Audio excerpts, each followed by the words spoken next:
Taskmaster's on. It is on now. How to describe a show like Taskmaster? Springing from the inventive mind of Alex Horne, Taskmaster is part panel show, part game show, and part sitcom. It sees a group of 5 comedians and celebrity personalities take on a series of increasingly absurd and dignity-compromising tasks, often against a timer and always competing for precious points from the most arbitrary of judges, the Taskmaster himself, Greg Davies. It's one of the most delightful, entertaining, and straight-up funniest shows to grace British television screens in recent years, and unique in its ability to peel away the layers of performance of its contestants. Getting a bunch of celebrities to complete silly tasks can provide enough comedy on its own, but Taskmaster is set up to bring out more from that seemingly simple premise. It's one thing to watch someone failing at an outlandish challenge, but then put them in front of a studio audience and their fellow competitors, ask them to justify their actions before a tyrannical judge in charge of their fate, and you get something far more entertaining. So how does Taskmaster draw out that desperate need to win from its competitors? How did it create its own subgenre of comedy, and why does that make it one of the funniest things on television? Taskmaster got its start at the 2010 Edinburgh Fringe Festival and was inspired by shows like the 90s British game show classic The Crystal Maze and reality juggernaut Big Brother, the latter of which Taskmaster creator Alex Horne worked on as a logger. A role which Horne told Digital Spy was the worst of all jobs. You had to sit and watch what happens and type it into a computer. But regarding the show itself and a surprising future influence, I'd say the original games were really good. I don't think it gets enough credit. There was one where they had to sit in cardboard boxes for as long as they could. That was amazing, and comedy. Subliminally, I'd say that was an influence. After being unable to attend the Fringe Festival in 2009, Horne found himself filled with, as he described to British newspaper The Eye, envy, anger and unhealthy jealousy, which I'm not proud of, when close friend and future Taskmaster contestant Tim Key won that year's comedy award for his show, The Slutcracker. He was inspired as a result to create his own show the following year, emailing a series of monthly tasks to 20 other comedians and creating the very first Taskmaster. According to Horne, I'd set these stupid tasks, and then one night in Edinburgh, we had a 2-hour drunken show and I revealed the winner. It was a lot of fun. I did it again the following year and thought, this might work on telly. Arts critic Bruce DeSalle was one of the first contestants of the original Taskmaster and said about the experience in an article for The Eye. It taught me more about comedians than I ever learned writing about them for 2 decades. It made me realise A, how instinctively creative comedians are, and B, how fiercely competitive they are. Finding a production home in Horne's management company, Avalon, who are also responsible for programming like Not Going Out, Last Week Tonight with John Oliver and the Russell Howard Hour, Horne shopped the concept around broadcasters, and it was a tough sell for numerous reasons, including wanting to use the same comedians for every episode, instead of rotating the cast like most panel or game shows, and being unable to shoot a true pilot due to the all-or-nothing nature of the show. Hilary Rosen, Deputy Director of Commissioning at Dave at the time, said that, "We had to commission several episodes of Taskmaster because it has a narrative arc. The same people are in the show every week. No one else was doing that at the time." After being rejected by several broadcasters, including future home Channel 4, Taskmaster was picked up by UK TV, and then Senior Commissioning Editor Richard Watson. Greg Davies was cast as the Taskmaster himself, as Horne admitted that he had never intended to host the show. That role is so important, but Greg is so funny and people respect him, so he is perfect.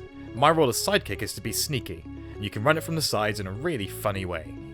After casting veteran comic Frank Skinner as one of the first contestants, the rest soon fell into place, and Taskmaster debuted on Dave in 2015. From there, it wasn't long until Taskmaster became a hit. You can't have a Taskmaster without tasks, which are obviously the most game show aspect of the format. Rather than being any particular display of actual skill or knowledge, the tasks are designed to put the celebrity contestants as on the spot as possible, where no amount of prep work or composure can prepare them for the wide range of insanity that will confront them at the Taskmaster house. While some tasks are inevitably going to skew towards certain contestants, the range is varied enough that the entire process is very much an equalizer amongst the contestants, no matter their skill set or experience, and the strongest tasks are the ones that seem deceptively simple and straightforward, but with an inevitable twist that rears its head to knock the competitors down again and again. Completely empty this bathtub. Fastest wins. You must not remove the plug, tip or damage the bath. Make the most exotic sandwich. Eat your exotic sandwich. Fastest wins. Get the basketball through the hoop. Seems simple. I may not touch the basketball with my hands. I may not wear gloves or anything that could reasonably be construed to be gloves. As described by Horne, Let's say you have to fill up a bucket of water. We need our comedians to do that in lots of different ways, so you put a hurdle on it. Now the bucket of water is high up, maybe the water's too hot, or it's frozen. Combine that simple yet obstructive approach with a ticking clock and a bunch of cameras pointed your way, and even the toughest celebrity can begin to crack, forced to react with their first instinct no matter how stupid it may be. In the lab there is a watermelon. Eat as much watermelon as possible. You have 1 minute.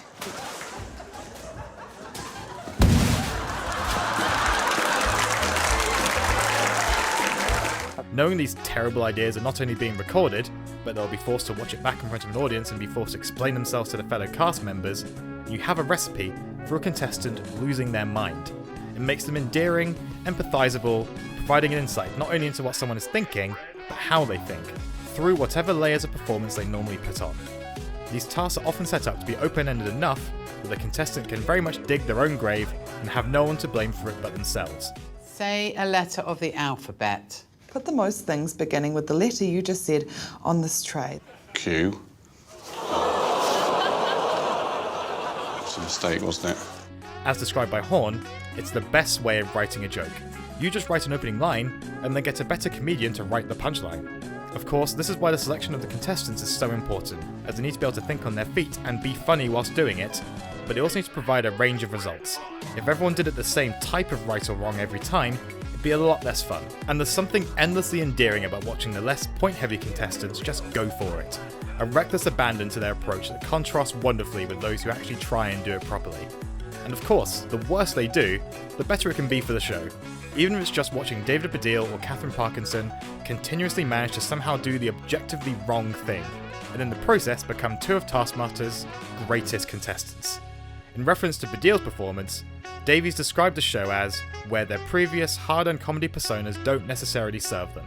At one point in the studio, David Baddiel looked at me and he was absolutely serious and he said, "I'm really clever." I think he actually said, "I've written books." Horne has an important presence during the completion of the tasks, and like with the Taskmaster as well, his character as the Taskmaster's put-upon assistant serves a purpose.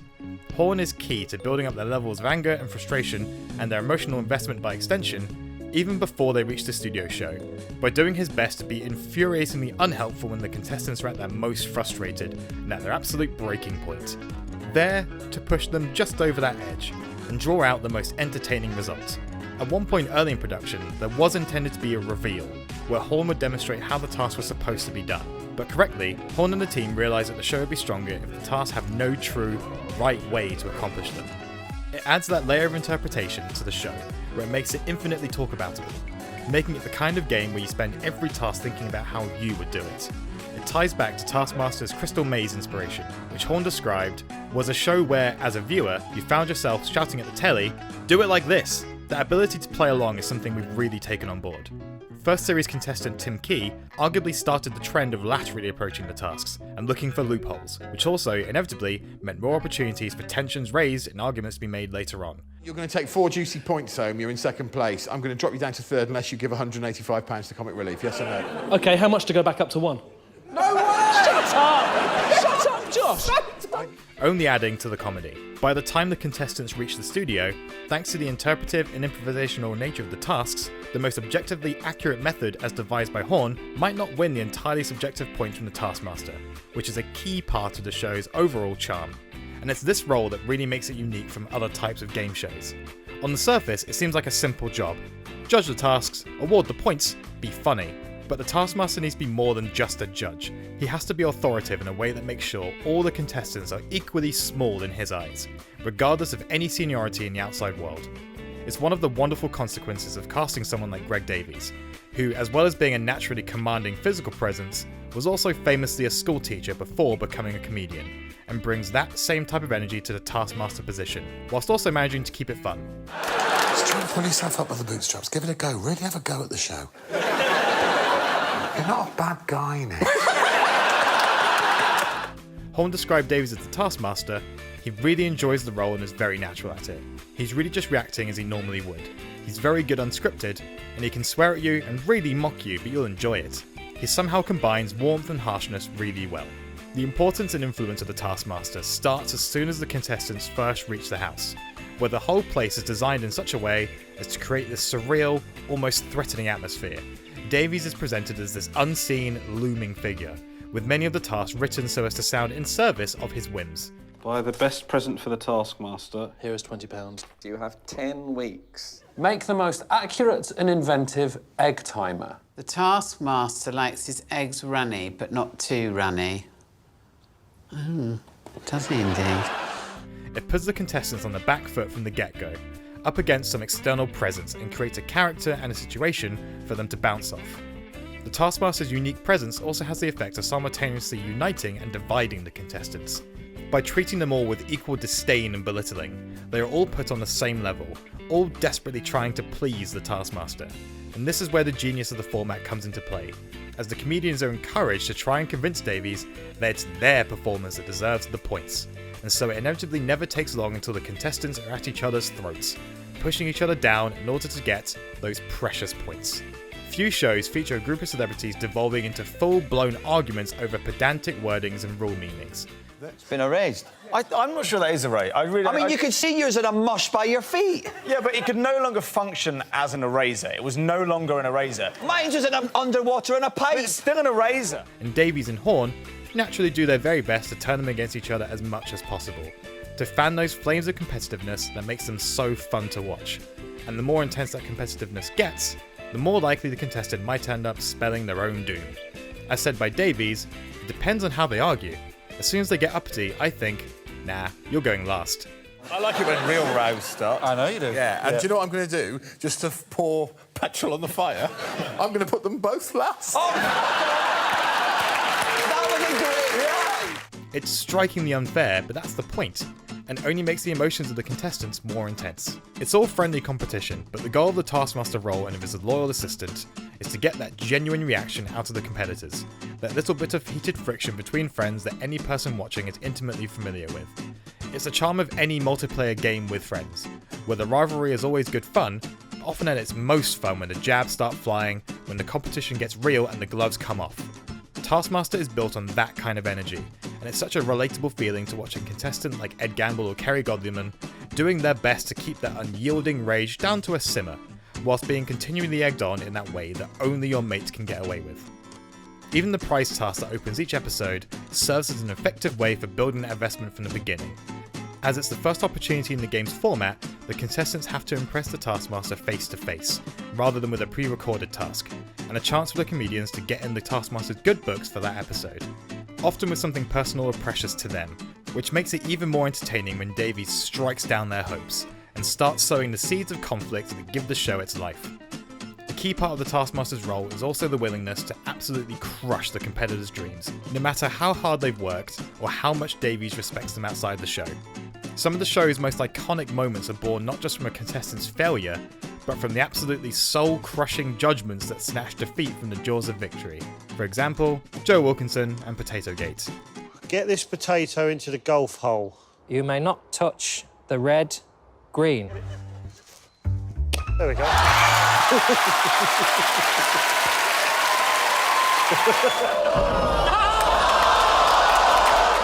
It's that extra step to getting that genuine reaction of the comedians and an irresistible emotional hook for the audience. Davies told The Guardian, "You know what, just to be serious, it is really stressful. I know that sounds ridiculous. The contestants really want to win, and they don't like it if the judgment seems questionable. When you've got comics that you greatly admire, it's very difficult to tell them they're not going to get any points for balancing a jelly on a stepladder. As much as everything is obviously played up for laughs, there's an incredible pathos, actual real emotion, to watching Wilkinson literally beg for his points after being built up so damn high.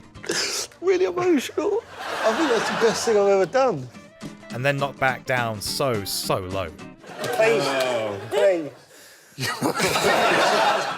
As put by Jack Bernhardt, writing for The Guardian, this glorious pseudo-Shakespearean carb-based tragedy is the peak of what this show can do. It doesn't just humiliate or frustrate comedians, it can make them believe that they are a sporting legend. And then it can take it all away.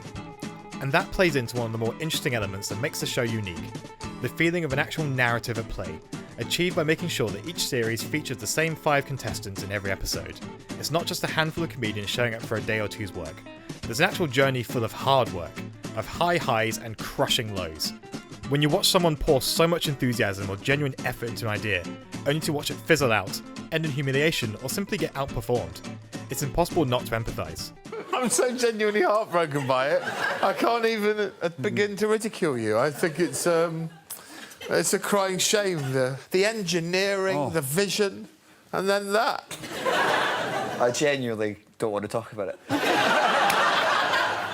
That's absolutely fine. But for every harrowing failure or humiliating experience, there's always a redemption story to come for an underdog competitor who, after episode of hilarious incompetence, pulls off something genuinely amazing. I saw you judging long jump at the athletics. I felt so low cause it's sport, I'm just pathetic. I'm always seeing you do cool stuff. I try my best but it's never good enough. It's a side of the show that nearly didn't exist, something Horne and the production had to fight for. As said by Hilary Rosen, on the first series the one thing we said was that you have to shoot it in a way that we can change the order of the episodes. If we think show 3 is best, we want to show that first. But about 2/3 of the way through we all understood that if we're going to make it again, we're going to make it as a soap. That this was a show you record and transmit in the same order. These moments wouldn't land if they didn't have the build-up beforehand, and becomes a game show with something like an actual storyline, where Taskmaster becomes less of a panel show and more of a sitcom, able to watch the characters evolve as they adjust to the format and develop chemistry, in-jokes and callbacks. Horne revealed that, when pitching the show, that was breaking the mould. People didn't think viewers would tune in the next week to see the same comedians, so we had to persuade them it was more like a sitcom than a panel show, because actually, people got to know each contestant. Not only do the audience get a deeper understanding of the contestants, they also get to see the competitors themselves experience revelations about their own behaviour. As put by Davies in an interview with The Guardian, it's an opportunity to see sides of a comedian's character that they didn't even know about. Where else can you watch Ian Sterling suffering an existential crisis on stage as he despairs his behaviour in an infamous team task fraught with friction? That has upset me. Yeah. No end. That is a horrible insight. As one other example, Horne told The Guardian that Noel Fielding surprised himself. It brought out this weird competitive streak that he hadn't seen since he was a teenager playing football. He was desperate to win. He almost showed a side of himself that he didn't entirely like. I quite enjoy that, seeing people get tetchy. So what did we learn today? As much as it maybe shouldn't have worked, Taskmaster manages to take a group of comedians playing silly games and turn it into a perfect storm of comedy. The entertainment comes from the pure, unfiltered madness of the contestants in their reactions to the outlandish situations they find themselves forced to endure. The key is in the implicit simplicity of the format, which leaves so much room for the kind of chaos no one could predict. Series producer Andy Cartwright described the show as quite a torturous thing to make, in a positive way, because it's not a panel show.